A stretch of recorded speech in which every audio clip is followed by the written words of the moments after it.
When you say it, when you open your mouth and confess what the word says, when you begin to say, God blesses the work of my hands, God will open the heavens, the windows of heaven. அதாவது விசுவாச அறிக்கை என்று சொல்லுகிற இந்த faith confession என்று சொல்லக்கூடிய இந்த உபதேசம் எங்கிருந்து வந்தது என்று கேட்டால், இது உலகத்திலிருந்து சபைக்குள் வந்துவிட்டது. பொதுவாக ஒரு மனிதன் நன்மையான ஒன்றை திரும்ப திரும்ப அதை பேசிக்கொண்டே இருந்தால் அவனுக்கு அந்த நன்மை நடக்கும் என்று உலகம் அதை நம்புகிறது.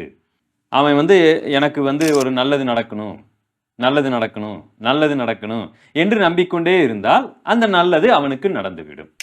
உலகம் சொல்லக்கூடிய நேர்மறை கன்ஃபெஷன், அதாவது பாசிட்டிவ் கன்ஃபெஷன், இந்த போதனையை கொண்டு வந்து பைபிளுடைய போதனையாக ஒப்பிட முடியுமா?